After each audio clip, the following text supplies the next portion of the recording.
this is where they used to park an avalanche clearer, a big, huge car that had a 10-foot blade on the front that would clear avalanches. And they would park it in here where it would be safe, and then they could come along, hook an engine to it, and or it actually was an engine, they could just take it out and start clearing the path. Pretty cool.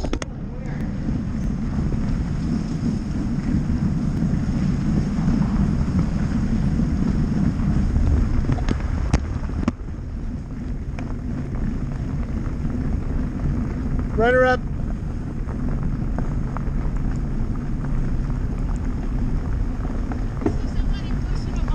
Yeah, we did. Quite a ways down.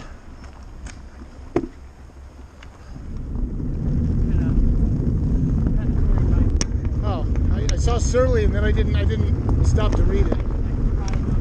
Yeah. Well, it was too narrow. The tires were way too narrow, but I keep thinking the ice cream truck was the super long, the long wheelbase. Oh yeah, that'd be like a cargo one. Yeah.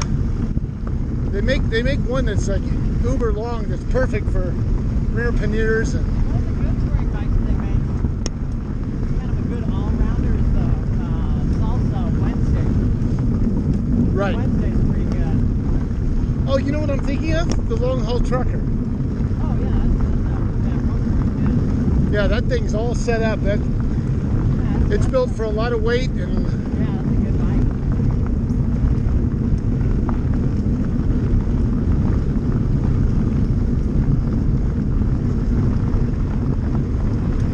Yeah, that's been in their lineup for many years. It's a good one.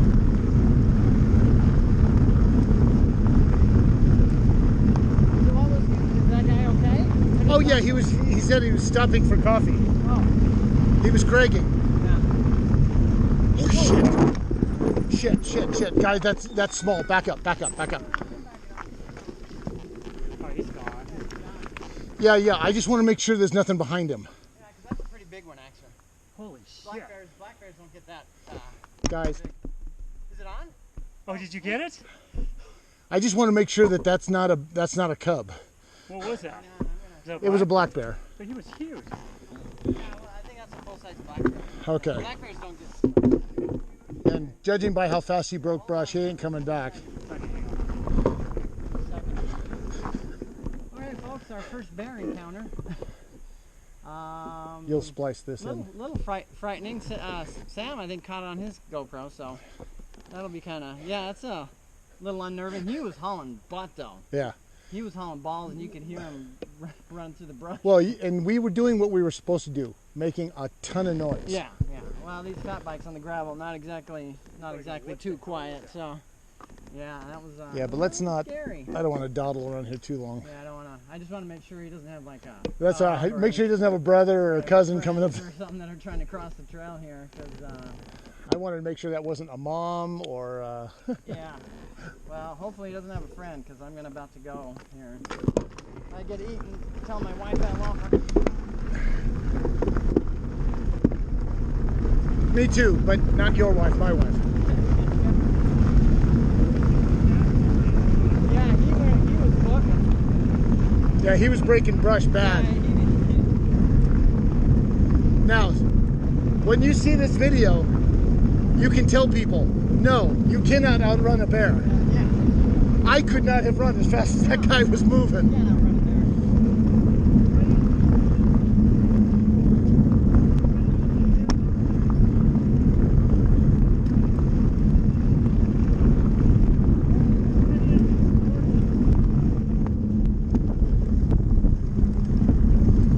I hope that comes out nice and clear. It's not too blurry.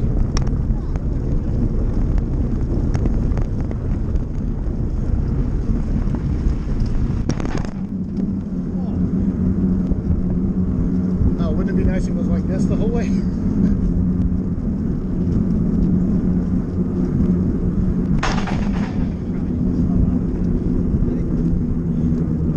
Something.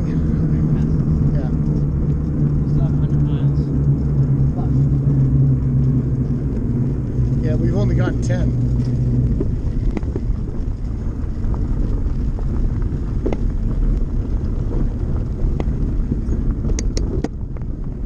Ladles and jelly spoons. This is Sam Hines coming to you almost live from the John Wayne Trail near Ellensburg, Washington. This is a rails to trails conversion. This used to be the Burlington Northern Railroad, or what they called the Great Northern Railroad, and it ran from Seattle all the way to Idaho and parts east. And what Rails to Trails does, it's a fantastic nonprofit. I highly recommend you look into them. They acquire this land from the federal government and from the railroad, and then they take up the tracks and the rails and groom it as need be. In some cases, they have to convert turn of the century, talking back in the 1900s, they have to convert trestles, railway trestles, into pedestrian and bicycle bridges. You know, nicely converted over, completely solid. You know, you can't have railroad ties with foot space, you know, for people to walk over. So there's a lot of time and money. Almost all the labor is donated, so it's really a fantastic cause. Eventually, trails like this will join the East Coast with the West Coast. In fact, the East Coast route is, I believe, just east of Idaho right now, and it's in the next couple of years you're going to see being able to ride a bicycle the entire breadth of this nation off-road, with plenty of services nearby, you know, B&Bs, Airbnbs, hotels, campgrounds, what have you. You know, plenty of services nearby, so if you wanted to jump off, have a hot shower, stay in some clean sheets, you could do that. So we started yesterday from North Bend, Washington. Jared, how far have we ridden so far? About, 35 maybe? 30? no, with yesterday. Oh, with yesterday? Oh, okay. That was Close to 60? That was another 25, 26 or something. And then, so yeah, we're close. We gotta be 60 mark. Well, we're at 24 now, today, so yeah, we're getting close to the 60 mark. So the entire route we're taking from North Bend, Washington, on the John Wayne, all the way to Wanapum Campground, which is just south of Vantage, Washington, is about 144 miles. So we're taking 3 days and 2 nights to get there. We had our first camp out last night.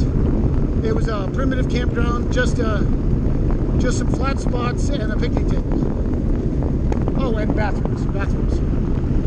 We had what we used to call in the Boy Scouts a kaibo.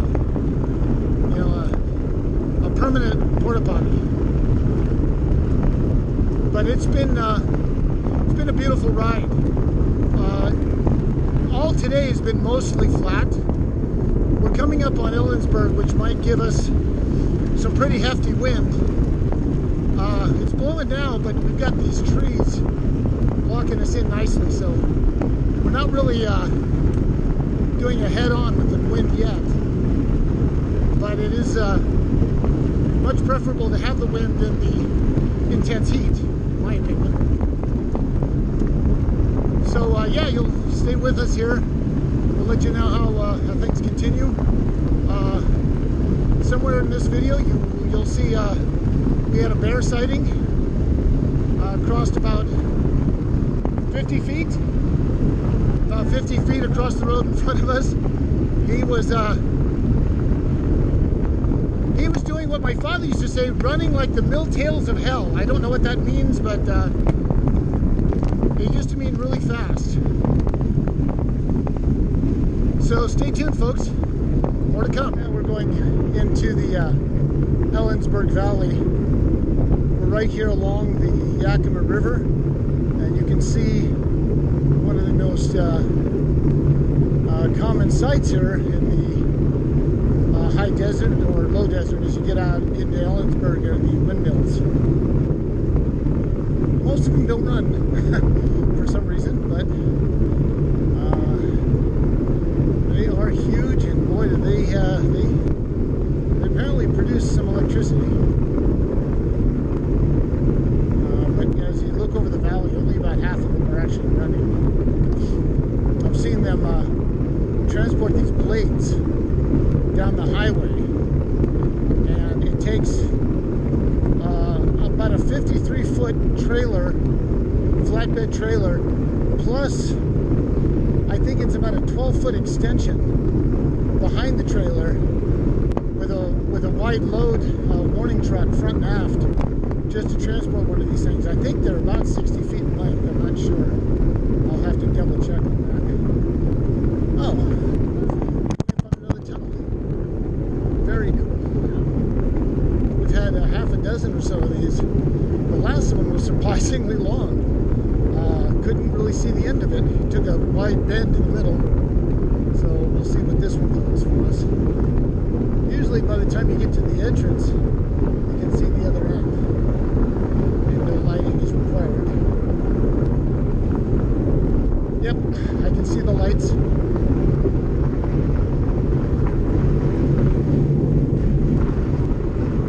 I don't think you can see the lights, but you'll be able to see. You won't be able to see much other than just the approaching light. It's really interesting. There's kind of an optical illusion as you look at the light. You actually get the sensation that you're going downhill. It's a really weird experience. But the more you do these tunnels, you start to feel that sensation as you come out of them.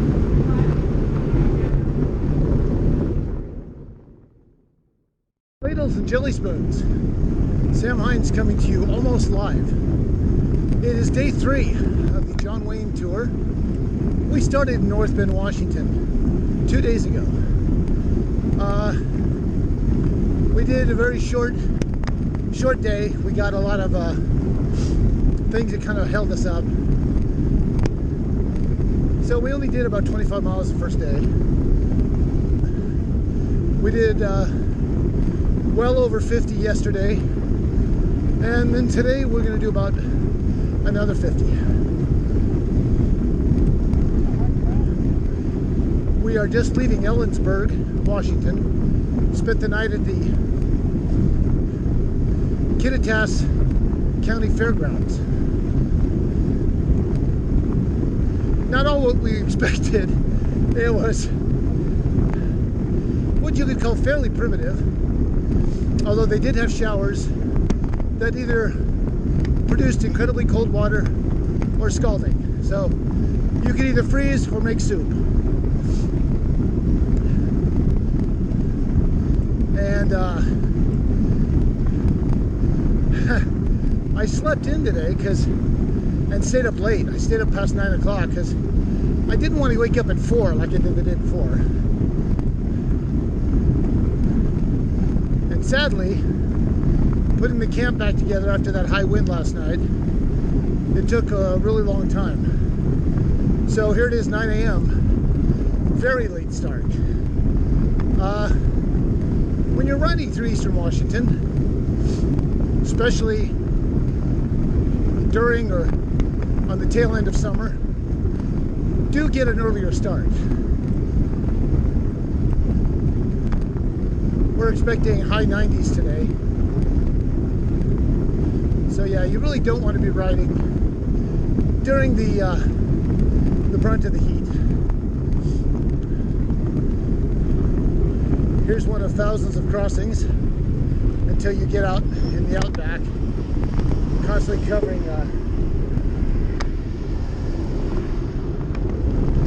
just one of many such crossings you get to when you're more, closer into the cities and towns. You cross a lot of busy streets.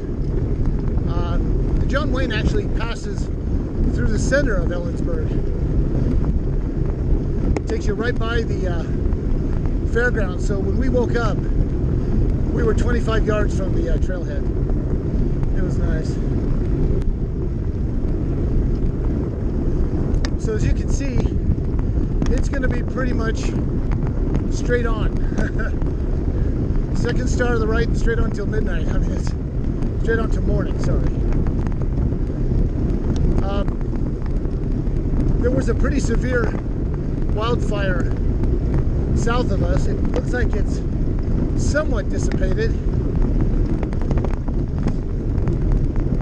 I was really worried we'd be affected by the smoke. Fortunately, it doesn't seem to have been the case. So yeah, we're going to continue on here for about 40 miles, and then we'll be off on pavement for the last bit. Pick up Jared's truck, take us back to North Bend, and homeward bound. Sam Hines coming to you almost live. Continuing day 3 of the John Wayne Trail. This is Kittitas. This county is named after the city, or vice versa. But this is Kittitas, the city of, and this is the old original railway station. One of the wonderful perks of the John Wayne Trail and all of the Rails to Trails system is a lot of these buildings have been preserved and are sitting right along the trailhead. It's pretty amazing. This one is not operational, obviously. There's Jared enjoying a second's repose. But as you found back in, where was Smokies? Cleellum. Yeah. In the Cleellum railway station has been converted to a barbecue restaurant. By the way, I highly recommend it. It's called Smokies. And it's a museum. And it's a museum. They have beautifully restored and preserved railway cars on a sideline that you can actually go to. It's got the original signal, stop and go signal. Although it looks fairly new, I don't think it's from the turn of the century, but it's probably from the 40s, 50s. But look at this beautiful park just sitting here that you could have repose. There's a person behind us here on an e-bike having a rest, and so yeah, I can't say enough, folks. This is the place to come. Even if you do just a few miles, in fact, between Ellensburg and Kittitas is only about 5 miles. Yeah, 5 miles long. And so, I mean, it's an easy ride. It's almost completely flat, and oh, by the way, if you go from Kittitas back to Ellensburg, there's a Dairy Queen. You can have a Blizzard as soon as you land. As soon as you get to the trailhead, it's off to the right. However, Jared, just don't get a large. How large a Heath Blizzard should you get? It was way too much time. I was sick there for a couple hours. This is a fit man, and that large almost killed him. So, yeah, folks, let's moderation is the key. Good. Yeah. Had you some. Might get a little bit of rub here, and that's all right. Yeah, we're getting some mechanicals with Craig's bike. It's his brake is rubbing, and I think his pack is causing some downward pressure on his dropouts. So let's we're gonna have to keep an eye on that. He's such a truck. He rides as fast as we do when the brakes are rubbing. So that's Craig. So check every stop. All right. Well, just every once in a while, just put your Checking with you in a bit.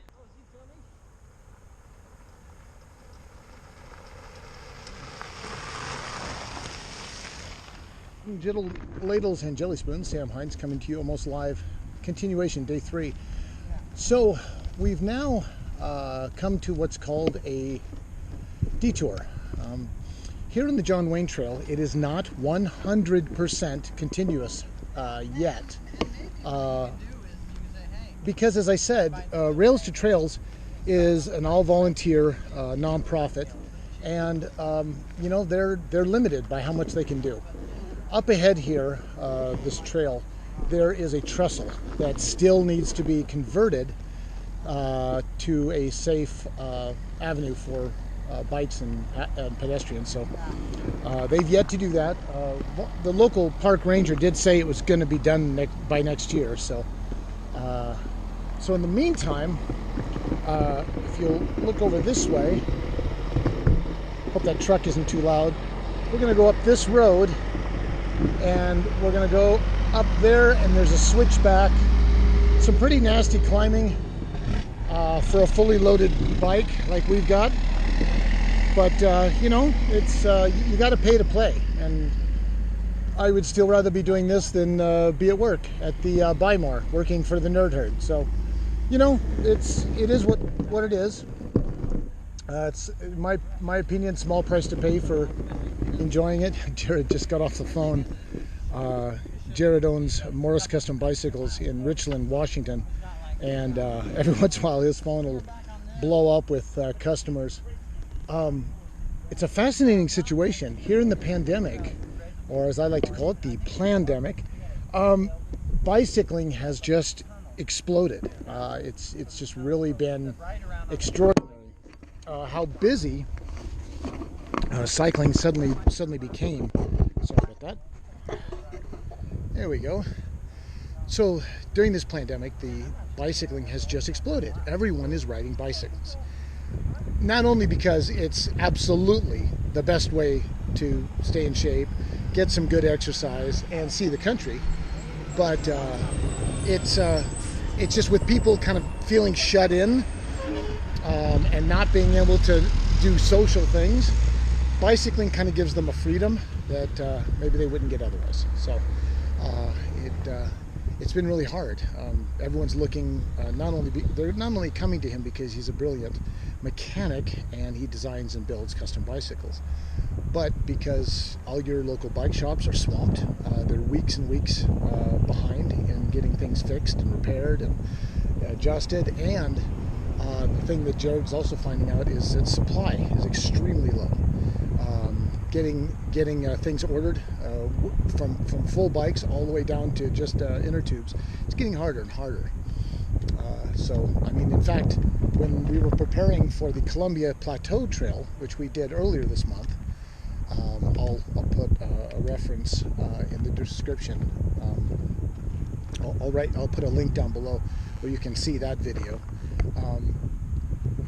I actually had a hard time finding the freeze-dried or dehydrated meals from Mountain House to bring on my trip, because you know all of your big retailers like Walmart and such, they were all sold out, because when this pandemic hit, everyone just went bananas and started going into survival mode, which, you know, more power to them. You know, better to be prepared than not, right?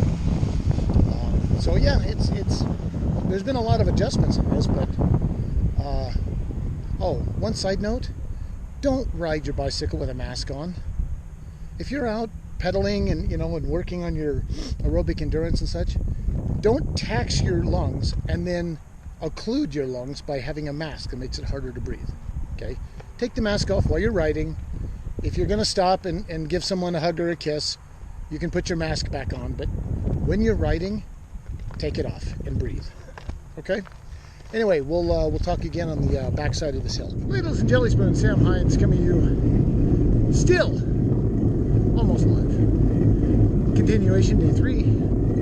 Captain's log. Very tired. Now, still on the detour from that trailhead back there. What you're seeing up there is the trestle that has not yet been converted for safe pedestrian and bicycle traffic. So until it is, you'll see there's big barricades on each end. Could we have defeated them? Probably. Do you really want to risk walking across a really, really old trestle that hasn't been used since, I think, the 30s or 40s?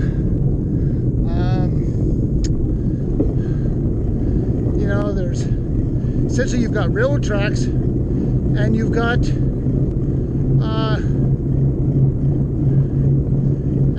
the railroad ties, which are, I think, trying to remember, I think they're about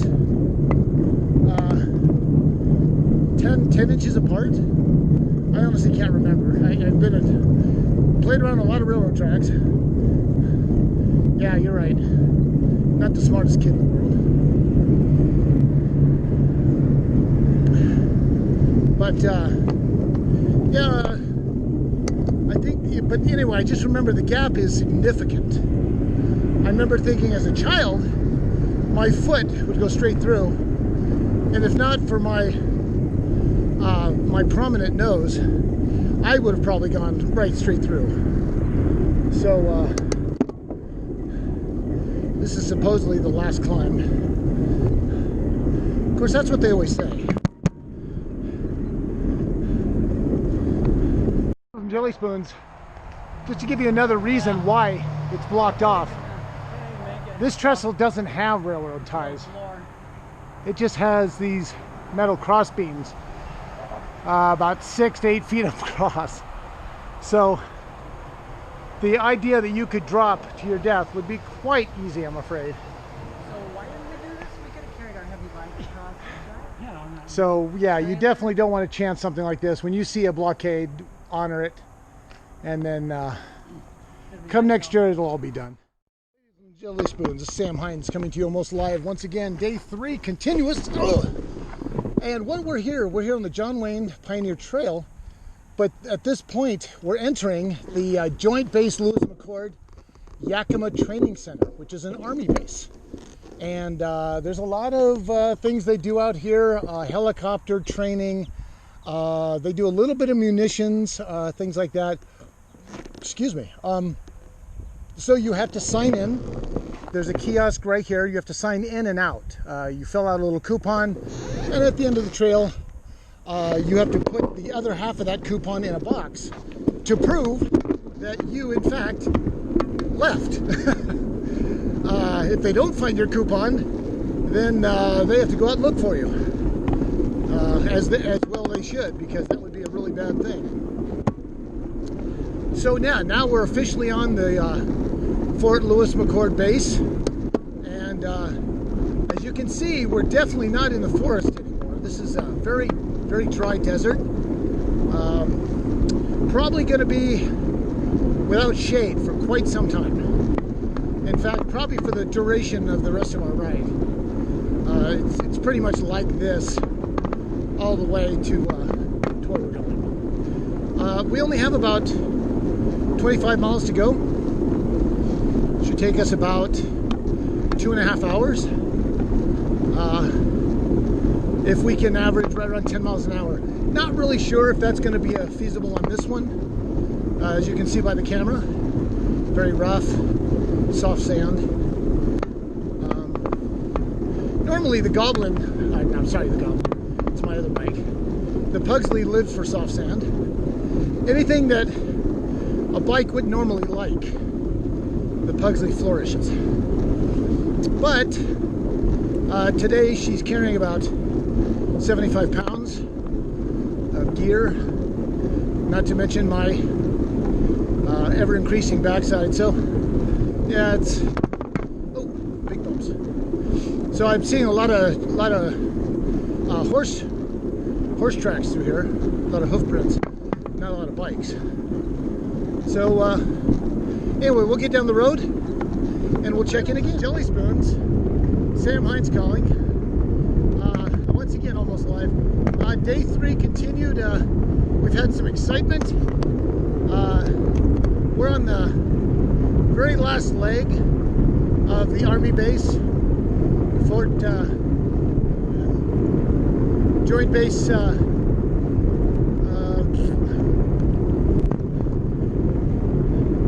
Okay, yeah, I'm completely blanking. Lewis McChord, I'm sorry. Joint Base Lewis McChord, Army and Air Force Base. And we've had some horrific climbs. And, oh, it was check your turkey on Thanksgiving Day and stick your face in there and leave it heat. Some pretty heavy winds. You can probably hear some of them now. And then Craig got a pinch flat, and we just finally got it up and running. So that really delayed us. So here it is, 10 to 3. I wish I could tell you what time we'll get there. None of our estimates have been right to date. In fact, they've been way, way off. So at this point, I'm not going to say when we'll get to the truck. My goal is to get to the truck in time to get to Cedar Automotive in North Bend before they close, so as not to inconvenience them. Can't say enough about those folks. They did an amazing job, and I couldn't be more grateful. Not only did they do a great job on my transmission, which was due, but they're just really easy people to work with.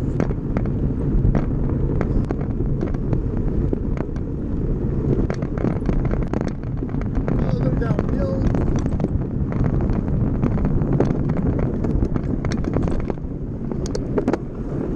And, you know, they've just been courteous and kind the whole way. So, if you do live in the Washington area of North Bend, please consider giving them your business. They're, you know, they're wholly owned property. They live right there next to the shop. It's a gorgeous, gorgeous location, and they're just really good people, and they do good work. So, whoa. Yeah, see, that's what happens when it's really, really bumpy. Anyway, I'll talk again. Little from Jelly Spoon, Sam Hines here. So that is what is known as the Beverly Bridge. In 2021, that will be fixed so that we can travel across it by bike or pedestrian and continue on across the United States. Currently it's under construction to be refurbished, and it is blocked at both ends, but it is a beautiful, beautiful bridge, and hopefully in the coming year we're going to come back and go across that beautiful bridge. And hopefully the one previous that we had to do that huge go around. It's a beautiful Ladles and Jelly Spoons. Sam Hines coming to you almost live. We are done. The 3-day, 2-night trip from North Bend, Washington to Wanapum State Park. I was going to say dam, but we had to climb that. We had to do a dam climb. It was a dam incline, let me tell you. This is Wanapum Lake. It is a beauty. It really is beautiful. Very popular. There's a nice big campground here for RVs and tents, and people have some boats and things going out there. And let me spin around here. I'll show you. Jared's putting his bike on a rack that he made, actually. See the adapter where he puts for wide tires? Your standard bike rack like this doesn't accommodate axles this wide, so he had to machine that in. Wow. Up here you got my bike, and then Craig's bike, all fully loaded. This amazing $100, who makes this? Apex? I guess Apex. Yeah. $100 trailer. It's just a. If Apex is watching, which I doubt, Really? dude, you make the most amazing trailer ever. I was just taking the dog in it. This thing has just really taken some serious punishment and come back. This is the Timex of trailers. Serious? I saw that on Takes a licking, keeps on ticking. crap. Yeah, and then, so I just got it just for the dog. And then I'm like, oh, this thing's actually But working it was a really good ride. It was a lot of fun. This last day we had quite a few trials. That's done really good. Going through the Army base, I will tell you right now, for any of you that are considering it, 128 ounces of water is not near enough. I would have at least another 64 ouncer of some kind, because it is Look over. it's a real he's taking a shot right now. It's a real challenge to stay hydrated. Oh, One other thing you can do for yourself if you do our route is leave early. Yeah.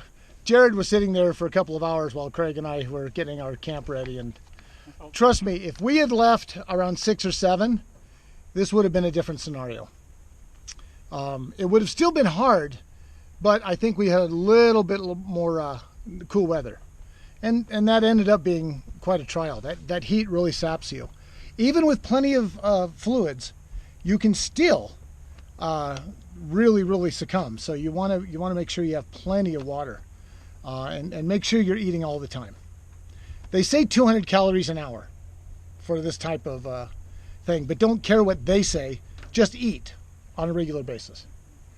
So hope you enjoyed this little trip of ours. We'll hopefully be taking more in the future. And apparently my voice is cracking and I'm going through puberty. Anyway, thanks for watching. Love to all. Be safe.